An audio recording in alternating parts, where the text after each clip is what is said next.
La Polynésie est composée de 5 archipels. Du sud au nord, la nature règne, majestueuse, subjugante, au regard et aux senteurs sublimantes. C'est aussi, parsemé sur les mers du sud, des atolls très peu ou pas peuplés, mais protégés. C'est un voyage de rêve rare auquel nous vous convions. Au sud, l'archipel des Australes offre une vision originale et toute personnelle de la Polynésie. Ici, rares sont les plages et lagons. Dans ces terres, tout pousse en abondance et l'on considère ce grenier à blé de la Polynésie à cheval sur le tropique du Capricorne comme vital.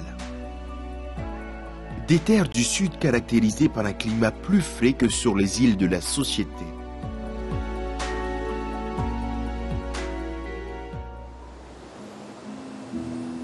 Rurutu. Survoler Rurutu, la verdoyante au relief modeste et vigoureux plaira aux amateurs d'écotourisme, de balades équestres et pédestres. Un plaisir infini pour les yeux. Ici, on voit et on sent d'abord avec les yeux. Rurutu, la gerbe dressée, s'appelait d'abord Eteroa, le grand panier. C'est une île volcano-karstique de type Makatea, un atoll surélevé. La géologie de l'île est originale. L'atoll surélevé comporte en son centre les restes d'un volcan affaissé. Les vulcanologues parlent d'un bombardement de la lithosphère, d'une telle violence qu'il entraîna un soulèvement calcaire. On a peine à imaginer qu'un semblable décor féerique puisse être le résultat d'un cataclysme cosmique. Les falaises ont été creusées, sculptées, croquées par les furies du ressac de la mer. Elles présentent des encoches et des grottes de 2 à 3 mètres de haut et de 3 à 6 mètres de profondeur et s'élèvent jusqu'à 150 mètres au-dessus du niveau de la mer. Vertigineuses, ces falaises sont constituées d'excavations aux formes souvent humaines.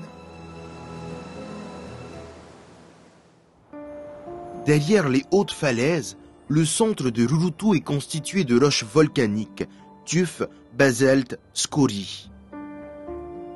Des calcaires coralliens à plus de 150 mètres d'altitude se côtoient dans des compressions dantesques qui ne sont pas sans faire penser aux célèbres compressions du sculpteur César.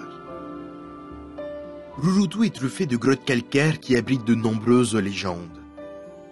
La grotte Mitterrand, baptisée ainsi parce qu'en 1990, le président de la République y reçut en main propre le fameux Code Rurutu, recueil de 95 textes de loi en vigueur dans l'île jusqu'en 1945.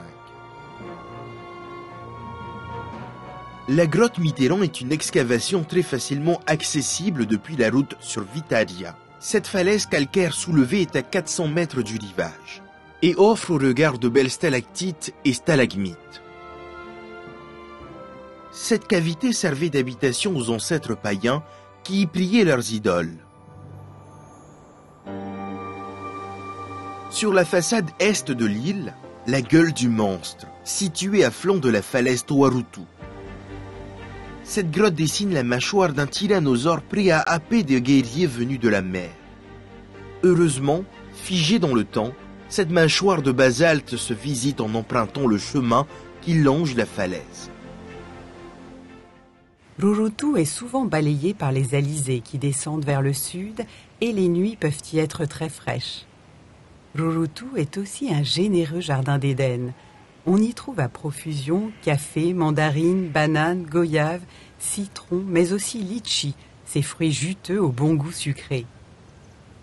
Sur Rurutu, une grande partie de la population vit de l'agriculture. Les vues sur les pandanus endémiques de l'île et les plantations de taro témoignent de cette richesse. Le taro est l'une des bases de la nourriture traditionnelle de l'île et s'exporte bien au-delà. Les agriculteurs recouvrent certaines parcelles de palmes de cocotiers séchés qui empêchent la prolifération de mauvaises herbes. Cette technique ancestrale écologique permet de se passer de désherbants et donne une touche chaude à cet ensemble bien ordonné. Muirai, la principale localité de l'île, est le pittoresque temple protestant en retrait du port qui date des années 1870. Ce temple témoigne du passage des missionnaires protestants anglais qui ont évangélisé les Australes. Rurutu a été entre 1852 et 1889 un royaume indépendant avant d'être annexé par la France. C'est ici à Muirey que le navigateur et chercheur Éric de Bishop vécut. Il fut chargé d'établir le cadastre. Il repose aujourd'hui dans le cimetière au sud du village. À la sortie du village, une route de 36 km, tortueuse et montagneuse, fait le tour de l'île vers la pointe Arey, où se trouve l'une des plus impressionnantes falaises de l'île, Vertige sauvage Garouti.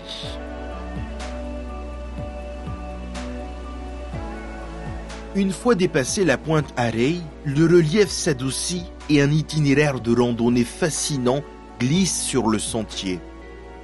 Un sentier taillé dans le flanc de la falaise avec des passages escarpés au-dessus des flots entre stalagmites et stalactites dans un décor digne de Jurassic Park.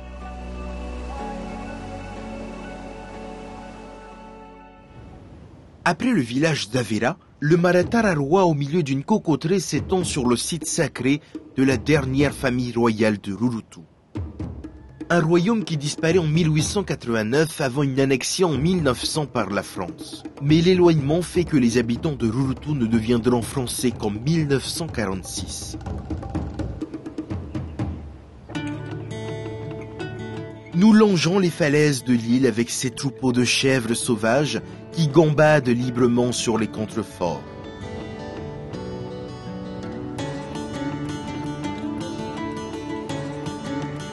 Nous prenons de la hauteur direction le plateau fertile du Tetuanui, enserré par les plus hauts sommets de Rurutu comme le Taati-Oe et ses 400 mètres de haut. Rurutu est aussi appelée l'île aux baleines. Chaque année, celle-ci migre vers l'île. On peut alors assister aux premières leçons de vie des baleineaux sous la protection d'un adulte mâle ou femelle, que l'on appelle son parrain ou sa marraine. Celui que l'on voit jouer parmi les nageurs à quelques semaines. Frissons et émotions sont toujours au rendez-vous de ces rencontres inoubliables. Ici, une baleine en gestation se met à la verticale. Cette position lui permet de faire un minimum d'effort pour respirer et l'aide à se reposer à quelques jours de l'accouchement. Les baleines ne sont pas farouches et c'est un privilège qu'elles nous offrent que de les observer de près, tout en respectant les règles de sécurité. Le bateau doit rester à une distance minimum de 100 mètres et les nageurs doivent garder une distanciation d'au moins 30 mètres. Ne jamais oublier que nous sommes en présence de mammifères marins craintifs et d'une grande fragilité.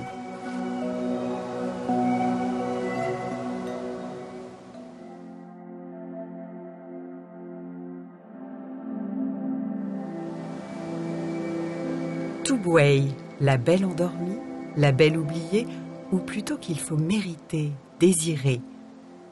Tubuai est peu visité par les touristes et pourtant son lagon est l'un des plus somptueux du Pacifique. L'île est d'une richesse archéologique inestimable. Une destination que chaque touriste n'oublie jamais. C'est aussi une île chargée d'histoire, et notamment une des histoires les plus célèbres de la marine, portée à l'écran avec dans le rôle titre Marlon Brando. Les révoltés du Bounty qui firent entrer Tubuai dans l'histoire moderne, celle qui s'écrit. Le capitaine Cook était passé au large le 8 août 1777 lors de son 3e et dernier voyage, mais il n'avait pas jugé bon s'arrêter. Le premier atout de Tubuai, ce n'est pas les révoltés du Bounty que vous aurez peu de chances de croiser, c'est son lagon. Ce remarquable lagon est vaste, il mesure 85 km². Le plus étendu des Australes, peu profond, à peine 5 mètres, d'où sa couleur caractéristique bleu turquoise et même parfois d'un beau jade. Un lagon dont les eaux se renouvellent constamment grâce à un fort courant marin, ce qui explique la bonne santé du corail qui ne souffre ni de blanchiment ni de pollution.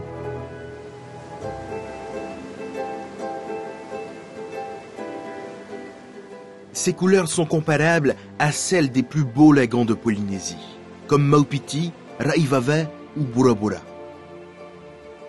De plus, sa taille offre un très vaste plan d'eau calme, un lac de contes féeriques, C'est aussi un lagon abrité, d'où que vienne le vent.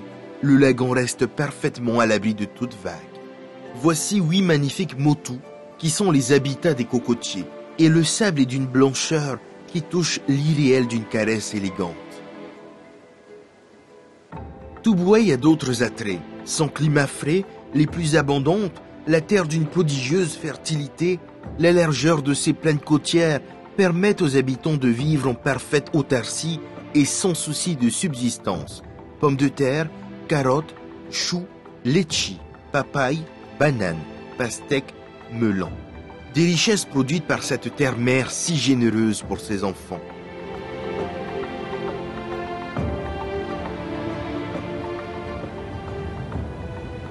C'est ici qu'accostent les goélettes, ces bateaux partis de Tahiti pour ravitailler les Australes. On survole de belles plages de sable jaune qui invitent au repos. On distingue une parcelle verdoyante qui rappelle à un moment de l'histoire de l'île les restes du fort George. C'est là qu'en mai 1789, les révoltés du Bounty que l'on retrouve fuyant Tahiti ont tenté de s'installer. C'était sans compter sur l'hostilité des insulaires qui virent d'un très mauvais œil ces envahisseurs. Ils construiront un petit fort de fortune pour se protéger avant finalement de plier bagages après une bataille qui fit plus de 60 victimes parmi les insulaires, d'où le surnom de la baie appelée Bloody Bay, la baie sanglante. La montagne de l'homme couché à l'ouest de l'île, vestige d'un petit volcan. Le récit veut que le dieu Ta'aroa, après sa mort, laisse sa tête qui donne support à la montagne et ses cheveux qui en constituèrent la végétation.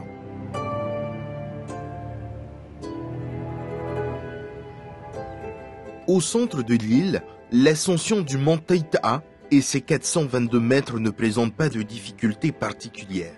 Elle commence par la traversée d'une magnifique pinède, puis une crête de bosquets de goyaviers et de grands espaces de fougères, avant d'atteindre le sommet d'où une vue saisissante à 360 degrés sur le lagon.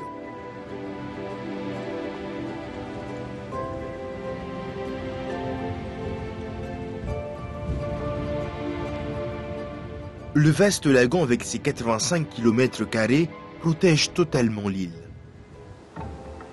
L'eau y est plus fraîche qu'en d'autres endroits de la Polynésie. Ces motus sont paradisiaques et le motu One est le seul à posséder une langue de sable blanc.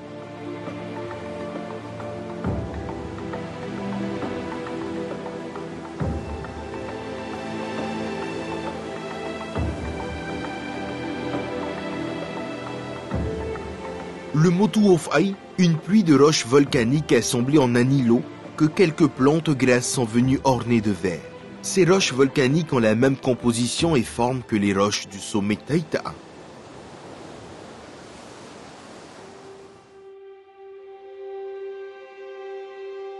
Raivavai, ce paradis qui paraît oublié. Même si des touristes viennent découvrir le Bora Bora des Australes, séduits par les nuances et l'harmonie de son profil et sa douceur de vivre. Raivavai est parcouru par une chaîne montagneuse d'environ 400 mètres de hauteur, sertie dans un vaste lagon, délimité par une barrière de corail et une série de motus idylliques bordés par de belles plages de sable blanc. Le tout baigné, quelle que soit la lumière, dans un camailleux de bleu et de turquoise qui laisse le regard ébloui.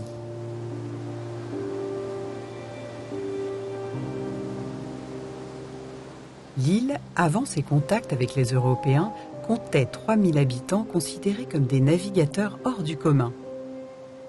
On dit d'eux qu'ils se rendaient régulièrement dans les autres îles et que certains les plus téméraires ont atteint la Nouvelle-Zélande.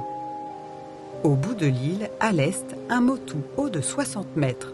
Le récit y relate qu'une femme de Waihuru et un homme d'Anatonu s'affrontèrent en portant un énorme rocher du haut de la montagne pour le déposer sans le faire tomber le plus loin dans le lagon. Ce fut la femme qui gagna, car l'homme, trop pressé, fit tomber son rocher sur la plage. La femme avait gagné, prouvant que les femmes étaient plus fortes et certainement plus malines. Il est temps maintenant de profiter du lagon et de ses multiples motus. Le plus beau et le plus connu se dresse devant nous. On l'appelle le motu piscine, de son vrai nom Waiamanu. Ourlé d'une longue plage ombragée d'Aito, il se termine par une magnifique langue de sable blanc, orientée vers le lagon, baignée de part et d'autre par une lagune aux camailleux de bleu, la carte postale par excellence. Nous ne pouvons terminer notre survol de Raivava sans prendre de la hauteur. Direction le point culminant de l'île, le mont Hiro et ses 437 mètres. La première partie de l'ascension est escarpée. Des câbles ont été installés afin de faciliter la montée. La progression sur les crêtes est plus facile et l'arrivée au sommet est une récompense qui fait oublier les efforts consentis. La vue sur le lagon y est à nul autre pareil.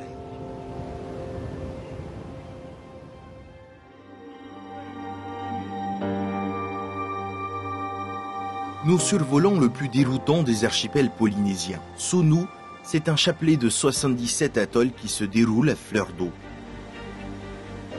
Une série d'atolls plantés de cocotiers, de lagons qu'une main divine et facétieuse aurait dispersés sur 1500 km du nord-ouest au sud-est et sur 500 km d'est en ouest. Des atolls sans le moindre relief, totalement plats, un vertige de sable blanc et d'eau allant de bleu outre-mer aux turquoises les plus absolues. Des perles princières semées par des souffles d'anges. L'écrin d'amande qu'une main féminine a ouvert en cadeau au regard des étoiles qui scintillent les lunes pleines dans les mers du Sud. Sur ces atolls, la vie est rythmée par la pêche et le travail dans les cocoteries qui préparent le copra.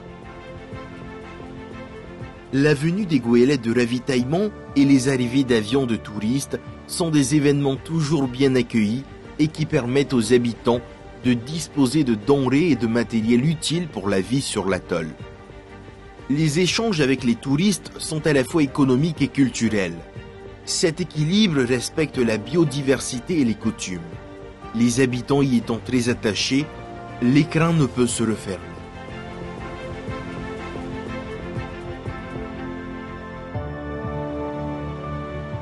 Rongiroa est le deuxième plus grand atoll du monde.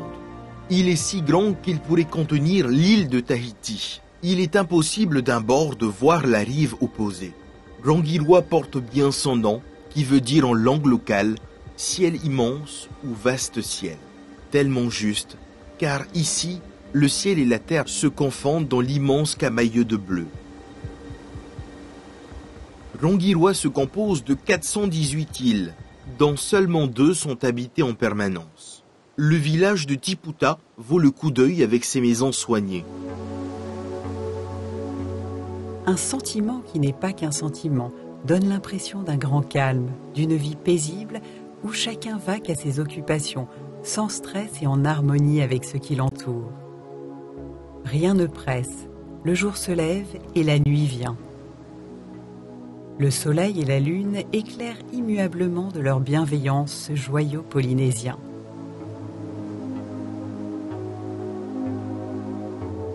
L'église catholique de Tiputa, à la blancheur immaculée, se marie parfaitement avec le bleu du ciel, les deux se renvoyant magnificence et resplendissance, un jeu de beauté.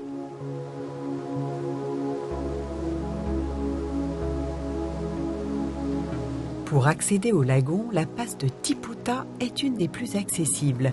C'est aussi un spot de plongée connu dans le monde entier par sa faune marine, requins gris, pointe noire, raie manta, tortues. À fleur d'eau, l'émerveillement est là. Du bord de la passe, une longue route rectiligne nous mène de l'autre côté de l'île.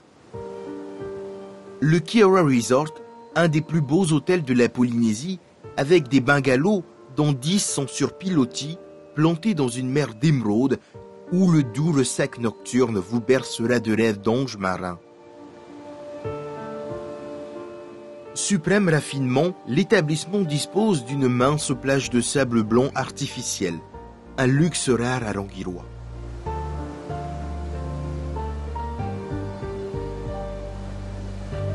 L'aéroport le plus fréquenté des Tuamotu relie au quotidien Rongiroa à Tahiti. Il a une capacité d'accueil de 80 000 passagers par an.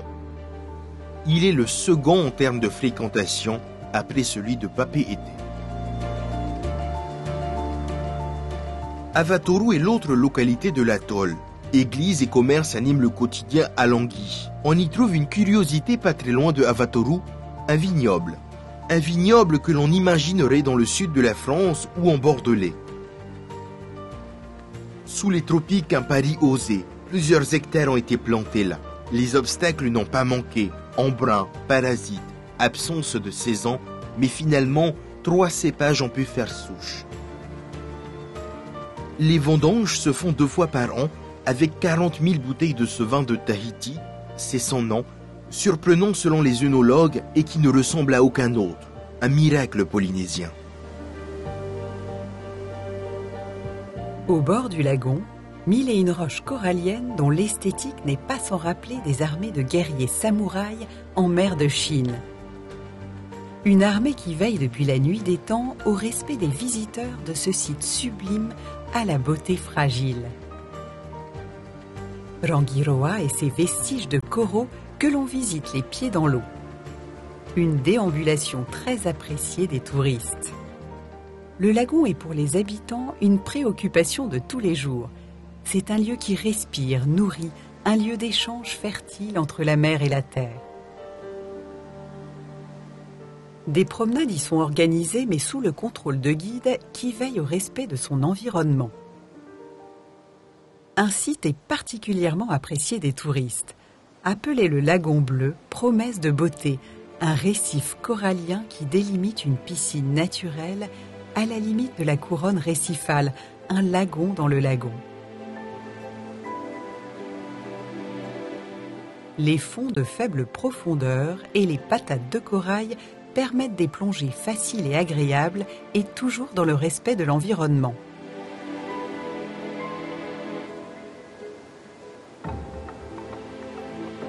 C'est aussi un lieu qui servit de refuge à la population de l'atoll vers 1790. L'atoll fut attaqué par des guerriers venus de Hana.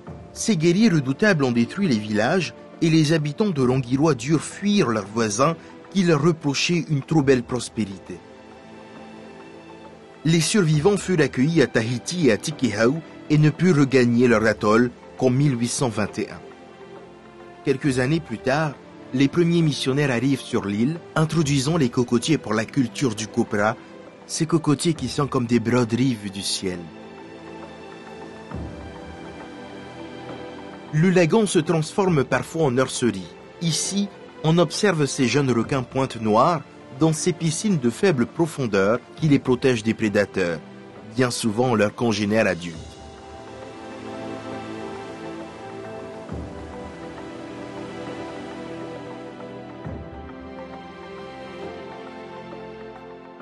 Cet atoll n'est distant que de 15 km de Rangiroa. C'est un atoll surélevé de forme ovale, de 27 km de longueur et 19 km de largeur maximum. Le point le plus élevé est à 10 mètres au-dessus de la mer. Un ovale presque parfait posé au milieu de l'océan. Tikehau est un atoll destiné au farniente assumé, au simple plaisir des yeux et à la douceur des fragrances marines bercées par le ressac des vagues. C'est une île qui n'existe pas sur les cartes marines anglo-saxonnes ou françaises comme celle établie par Cook ou Bougainville.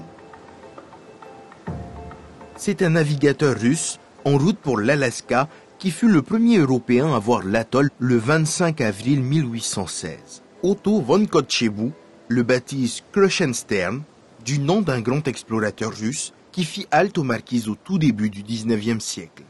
Le célèbre océanographe et explorateur français Jacques Cousteau, qui croisera dans ses eaux, dira que Tikehau est l'atoll le plus poissonneux du monde. Est-ce parce que peu de navigateurs s'y sont rendus et que la population sait se contenter de pêche autosuffisante?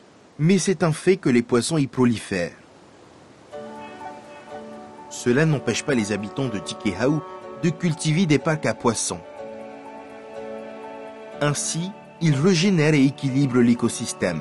Les Polynésiens sont traditionnellement de grands consommateurs de poissons. On estime qu'ils en consomment plus de 100 kg par an et par personne.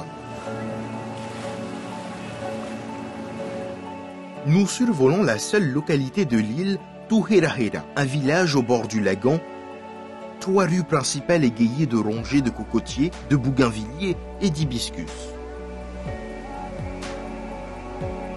Le long de la route qui longe l'océan, le bord de mer est parsemé de gros blocs de corail, offrant une vue qui magnifie l'océan.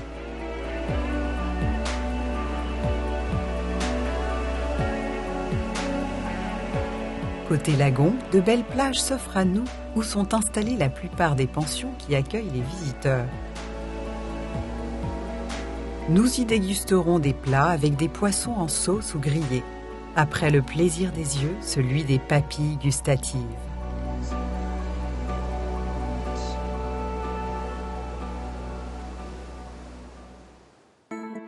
Une visite digestive s'impose à quelques encablures du village, sur le site d'une ancienne ferme perlière. C'est la ferme au Manta, un endroit magique.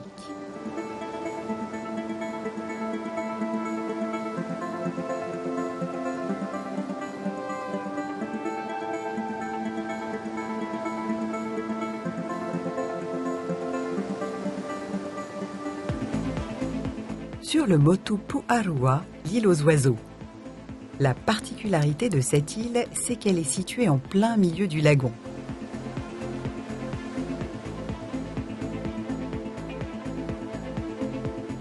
Dans la majorité des atolls, les motus, ces îlots sableux, dont celui du village principal de l'île de Tikehau, sont situés sur la barrière récifale de l'atoll. Parfois, comme c'est le cas ici, il y a quelques petits îlots dans le lagon où les oiseaux viennent nicher en toute tranquillité.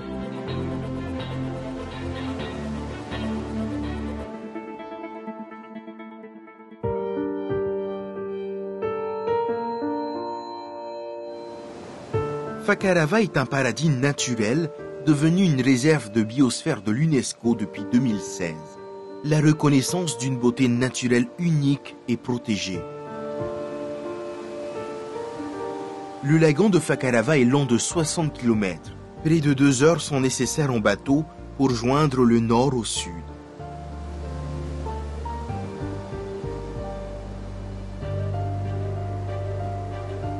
Fakarava est aujourd'hui un spot mondialement connu pour la plongée. Sous cette mer d'émeraude se cache une diversité et une richesse aquatique unique et préservée. Un atoll bordé de petites plages aux délicates nuances variant du blanc au rose clair.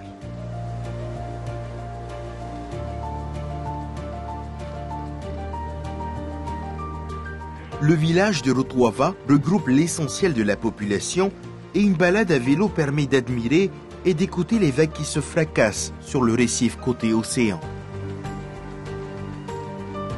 Côté récif, on remarque un monument de forme pyramidale en cailloux.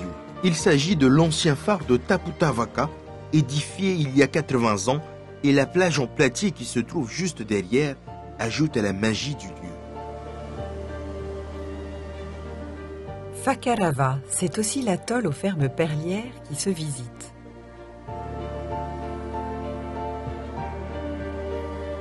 Les huîtres perlières sont cultivées sur ces lignes que l'on aperçoit dans l'eau. C'est un long processus dont la nature seule décide du temps pour façonner ces merveilles qui feront le tour du monde et seront présentées dans les vitrines des plus grands joailliers de la planète. La perle de Polynésie n'est pas teinte par l'homme, mais par la nature. Une déambulation dans un monde féerique que nous offre une nature, orfèvre de génie. Le long du lagon, une étroite plage de sable corallien, ombragée de cocotiers, invite à la baignade, et à quelques dizaines de mètres du bord, de magnifiques patates de corail offrent une plongée facile et sécurisée. Pas de vent, pas de courant, un bonheur pour les plongeurs qui peuvent encore et encore admirer les fonds marins. À qui saura prendre le temps de regarder, un marais discret témoigne des premiers habitants de l'île.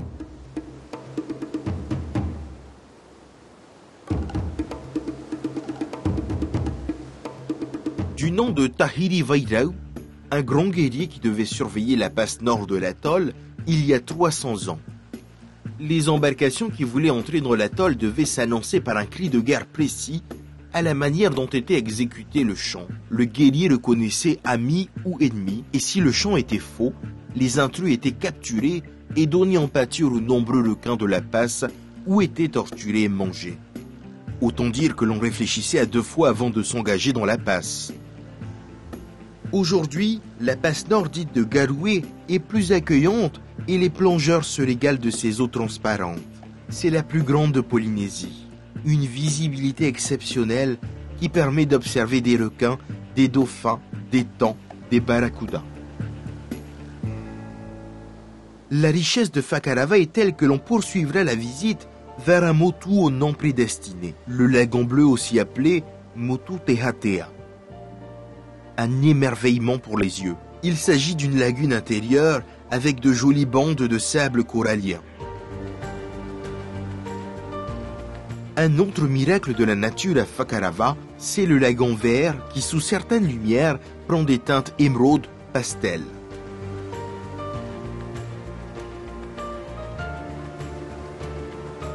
Enfin, le hameau de Tetamanu, à l'extrême sud de l'atoll. Quelques habitants et la plus ancienne église des Tuamotu construite en corail, un bijou de restauration réussie. L'église Notre-Dame de Paix.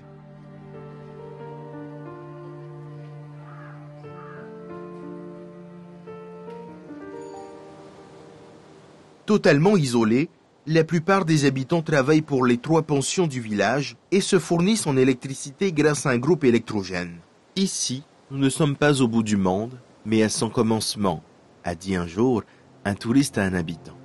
Oui, ici commence le monde, un monde féerique, un monde préservé. La passe de Tumakohua est bien plus petite que la passe nord de Fakarava, mais tout aussi réputée. Une importante concentration de requins gris y réside, l'une des plus importantes de la planète. Entre juin et juillet, ce mur de requins gris s'observe en plongée à l'affût de plus de 18 000 mérous. Des chiffres considérés par les spécialistes comme uniques au monde. L'archipel des Marquises est le plus au nord de la Polynésie. Près de 1500 km séparent Tahiti des Marquises, soit la distance entre Paris et Saint-Pétersbourg. La Polynésie française couvre un territoire grand comme l'Europe. Un territoire aussi vaste est propice à une vue hallucinante de paysages. Les massifs basaltiques sont directement exposés à la houle océanique. Les tombants y sont très profonds, ce qui ajoute à la puissance de la mer. Les reliefs se composent de pics abrupts, acérés, qui prennent formes animales ou humaines. Il n'est pas rare, à la tombée de la nuit, d'imaginer des châteaux forts posés sur le Pacifique. On trouve de hauts plateaux verdoyants et d'autres arides, secs, recouverts d'une herbe sèche et de buissons. Certaines vallées restent difficilement pénétrables car encaissées et dissimulées sous une végétation dense. Parfois une anse, une crique vient adoucir le paysage et l'on retrouve les plages de sable blanc avec leurs barrières de cocotiers, signe que nous sommes en Polynésie.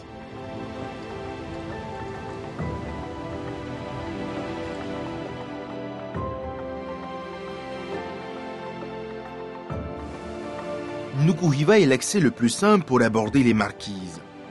Son aéroport relie quotidiennement Papeete à l'archipel. Nukuhiva est aussi la plus grande île de l'archipel.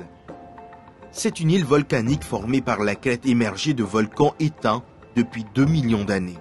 Son relief est constitué de pics de basalte hauts d'une centaine de mètres. Son point culminant est le mont Tekau, s'élevant à 1224 mètres. Jules Verne fait mention de Nukuhiva dans 20 000 lieues sous les mers, lors du voyage du professeur Aronnax à bord du Nautilus. De l'aéroport, la route s'élève en direction du plateau de To'ovi'i. Des plantations de conifères et de résineux, de vastes prairies où paissent des bovins et même parfois des nappes de brouillard s'y étendent. On est loin de l'habituelle image de carte postale de la Polynésie. Le plateau s'élève à une hauteur moyenne de 800 mètres. Il est traversé par la plus haute route de Polynésie française. Il faut avoir le cœur bien accroché car elle est extrêmement sinueuse. Une aventure dans des paysages exceptionnels.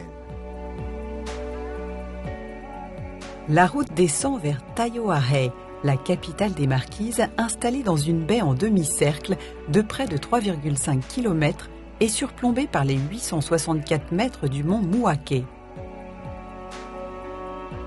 Le monument le plus remarquable du village, l'église Notre-Dame des Îles Marquises, se dresse sur le Tohua Mauia, un lieu sacré et vénéré des anciens marquisiens.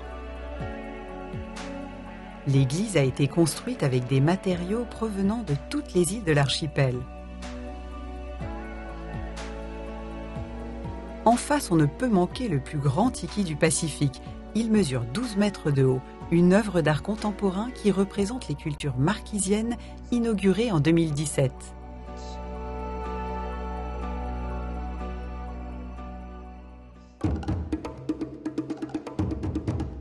Le long du front de mer, le site de Pikivehine, une belle esplanade qui se compose d'une reconstitution d'une maison traditionnelle, grandeur nature, et d'une dizaine de magnifiques tikis réalisés par des sculpteurs de l'île et des artisans de l'île de Pâques. En remontant la vallée Hava, on découvre le Tohua Koueva, une esplanade communautaire où se déroulaient les festivités, danses et jeux.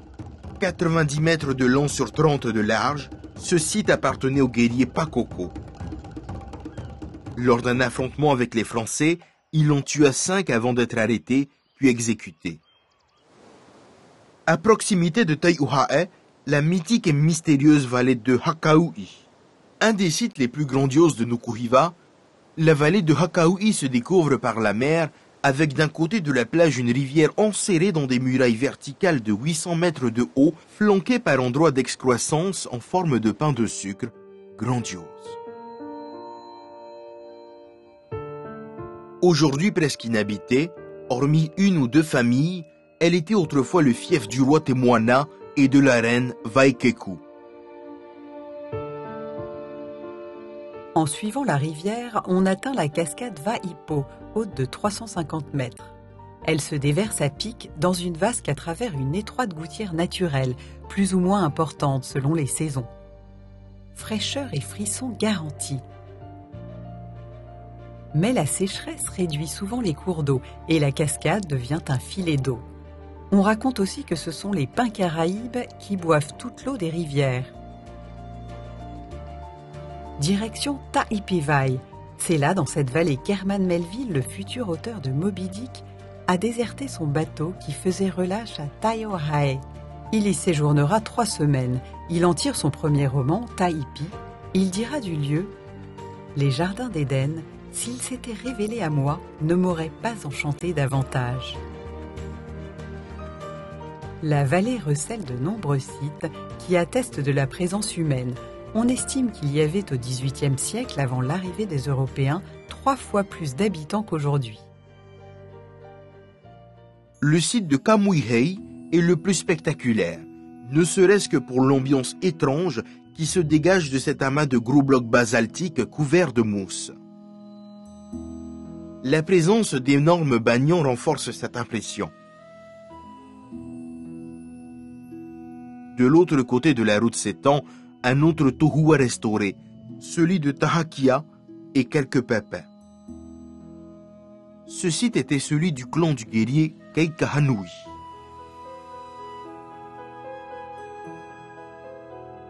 Dernière vue de la baie de Haakapa, sa magnifique plage perdue et ses roches de basalte qui enserrent la baie, ses sentinelles dressées qui veillent sur la tranquillité de l'île.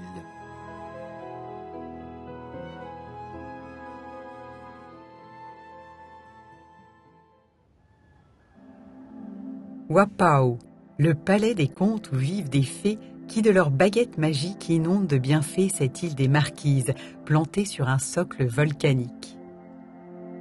Des fées bienveillantes sur des habitants qui pêchent, cultivent et cueillent le nécessaire à leur existence.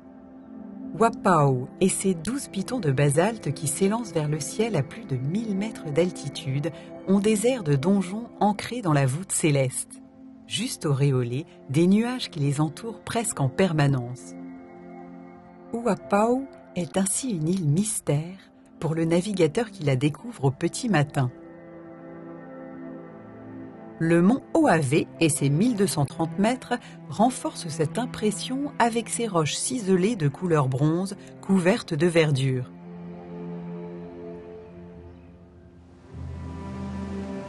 À l'atterrissage sur son altiport, sensation garantie, piste courte qui donne l'impression de plonger dans l'océan Pacifique et ces vagues qui viennent se fracasser sur les rochers. Cet altiport relie plusieurs fois par semaine Wapao aux autres îles de l'archipel. En contrebas de l'aéroport, la superbe baie de Hakanai. Attention à la houle qui parfois entre avec force dans la baie. On y aperçoit des requins qui croisent à son entrée. Ils sont chez eux et cette mer ne serait pas la même sans eux.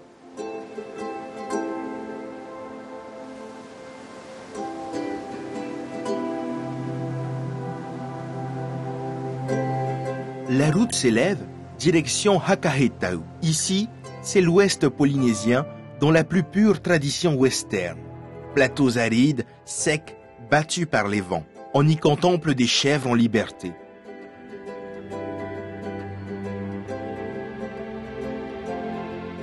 La cascade de Waiea, après une petite marche sur une piste ombragée avec un léger dénivelé, on arrive à une vasque magnifique s'ouvrant sur un petit paradis tropical. La cascade est à dimension humaine. Tombant d'une quinzaine de mètres, elle remplit un bassin où la baignade est possible. La tradition orale rapporte que des anguilles venaient autrefois masser les baigneurs. De l'autre côté de l'île, le village de Hakahau se distingue par sa grande plage de sable noir.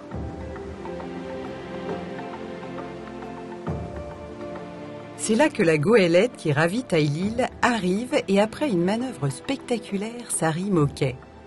Le capitaine reçoit alors les applaudissements des voyageurs.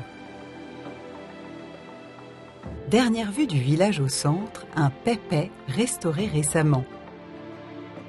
Il représente les structures traditionnelles des maisons d'habitation, une plateforme composée de blocs de pierre massifs qui supportait un abri végétal.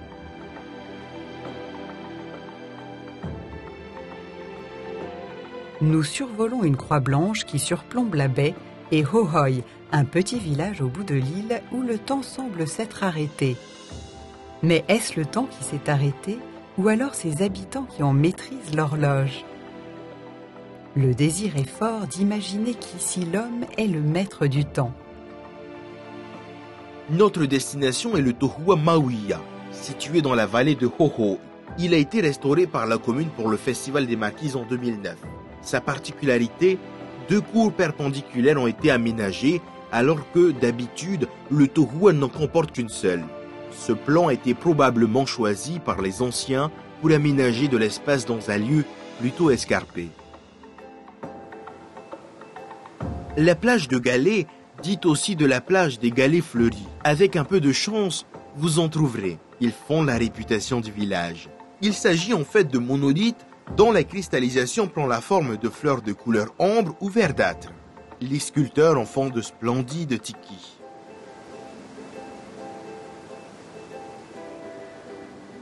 À l'ouest, le village de Hakamai'i, encaissé dans une vallée verdoyante. Sur le fronton de son église, 3 couleurs resplendissantes expriment bien l'atmosphère du village.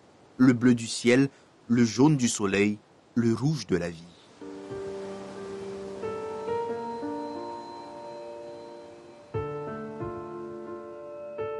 Luxuriante et boisée, Hivaoa dessine un profil majestueux sur toute sa superficie. 40 km d'ouest en est et 10 km du nord au sud avec des vallées cloisonnées, des lignes de crêtes escarpées et des sommets à plus de 1000 mètres.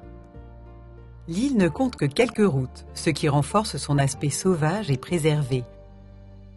Une nature et une beauté qui ont enchanté 2 habitants célèbres de l'île, Paul Gauguin et Jacques Brel. Le village d'Atuona est la plus grande localité de l'île, enserrée dans une magnifique baie, dominée par le plus haut sommet de l'île, le mont Temetiyu, et ses 1276 mètres.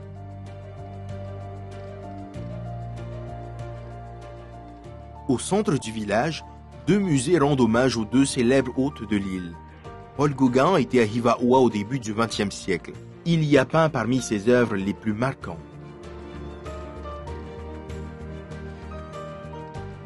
Jacques Brel, lui, s'est réfugié ici entre 1975 et 1978. Un des bâtiments abrite son avion Jojo. Les 2 artistes sont enterrés à quelques mètres l'un de l'autre dans le petit cimetière du Calvaire qui surplombe le village et ouvre votre regard sur l'océan Pacifique. De nombreux oiseaux y ont élu domicile et leurs chants vous accompagnent dans votre promenade. L'intérieur luxuriant de Hivaoa est plein de promesses archéologiques et géologiques. À Utukua, on peut admirer le superbe tiki souriant. Le sourire est une expression peu représentée en Polynésie. La statue est de petite taille, un peu moins d'1 mètre. Sa tête semble couverte d'une sorte de coiffe. Sous les lèvres, on peut voir un motif qui représente certainement le tatouage du personnage. Notre vol nous conduit vers Puama'u, cerné par un cirque montagneux avec un joli front de mer et une plage de sable noir. Mais le principal attrait est ici historique. On y trouve un des plus beaux sites archéologiques de l'archipel. C'est un des héritages de la civilisation marquisienne, à son apogée avant l'arrivée des Européens. Il est connu depuis plus d'1 siècle par les ethnologues et archéologues. En 1991, à l'occasion du 3e Festival des Arts des Îles Marquises, il a été restauré par une équipe d'archéologues français.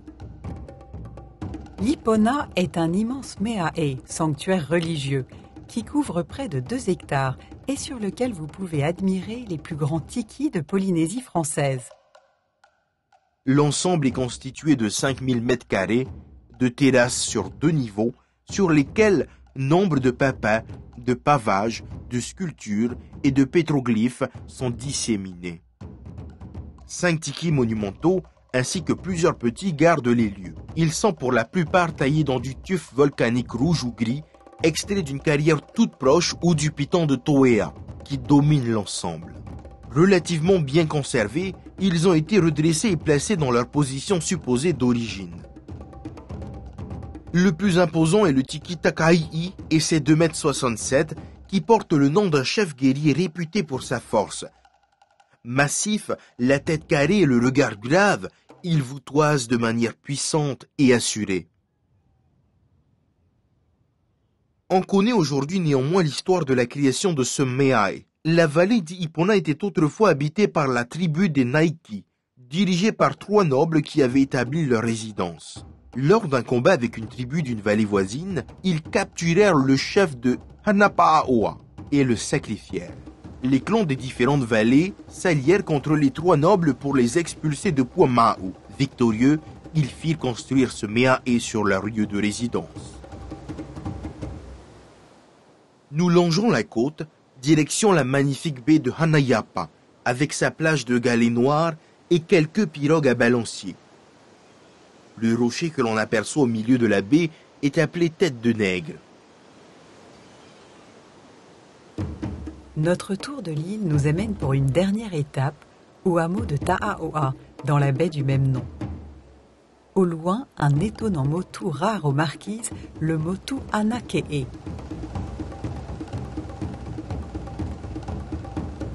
Le petit hameau se distingue par sa belle église en pierre, la plus ancienne d'Ivaoa. Mais c'est aussi ici un site grandiose qui compte plus de 1000 plateformes cérémonielles, témoins de la richesse des civilisations marquisiennes. Le grand centre cérémoniel Upeke, composé d'un grand tohua, une place de cérémonie et espace de danse, entouré de papas, des plateformes et de 2 meae, ensemble religieux. La cour du tohua Upeke, longue de plus de 50 mètres, comprend plusieurs papas, dont l'une réservée au sacrifice, le tu'u. Au milieu des gradins, la plateforme surélevée était attribuée au chef celle située à l'arrière, aux guerriers. La présence d'un très grand silo destiné à conserver le fruit de l'arbre à pain sous forme de pâte révèle l'importance du site pour la survie de la population et son alimentation lors des périodes de festivités.